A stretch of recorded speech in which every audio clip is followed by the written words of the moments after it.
But moreover, the ICTY structure and its international backing provided a level of legitimacy and authority that a national HRC could not achieve. The ICTY operated under a well-defined legal framework based on international law, ensuring trials adhered to established legal standards. But equally important, the ICTY also had the support of the United Nations and the international community, and it provided the necessary resources and its political backing to enforce its mandate. This international support we cross-justice about once again was critical for apprehending these listeners. Not only that, but furthermore, the ICTY provided a historical record of the conflicts, and it documented the atrocities and created a comprehensive archive that will serve for the researchers, historians, and even the public. And this is something that the TRC, while important for truth telling, typically they do not have the same level of rigor, and they cannot go to this extent. But now moving on to our second argument, it is that TRC would be way too swayed by political politics. Now, allow me to elaborate. I touched on this in the letter. Any TRC in the former Yugoslav states would be influenced by the local government and electorate.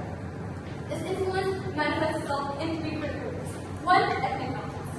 The composition of TRCs would reflect the local ethnic demographics, leading to biases in favor of the dominant group. We're talking that Croats predominate the Croatian TRC, Serbs the Serbian TRC, Bosniaks the Bosnian TRC, each bringing their international biases to the process.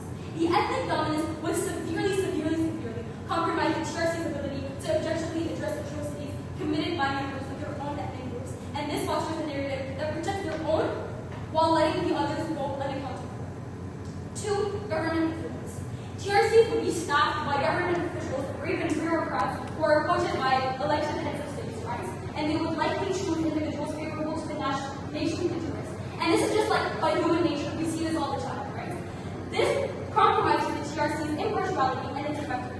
Government influence would mean that the findings of the TRC could be manipulated to serve the current political agenda, leading to selective justice where certain crimes might be downplayed or even overlooked entirely. Three, funding and support. The TRC's continued funding and support would depend on subsequent elected representatives and the heads of states. If the TRCs published unfavorable findings, it would face budget cuts or other forms of public recognition, further undermining its ability to function effectively. And this dependence on the political goodwill for survival would intensify TRCs to produce reports that align with their own interests and that are biased and completely fake, and we cannot deny this.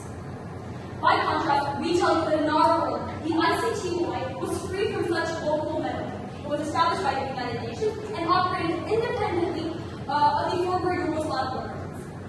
This independence allowed the ICTY to pursue justice without fear of political interference or bias. The ICTY structure is free from any political pressures.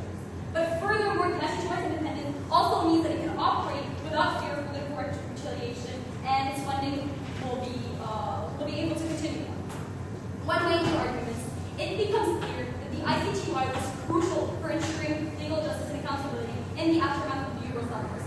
TRCs, while beneficial in some contexts, and we cannot deny this, would have been ineffective and compromised, would have been beneficial in some contexts, but they would have been ineffective and compromised by local politics and biases in this particular situation. We demand that you guys engage with this in this particular situation and not overall. In our world, we tell you that the ICTY's impartiality, its legal mandate, and many more reasons allow us to be invested. And for all these reasons,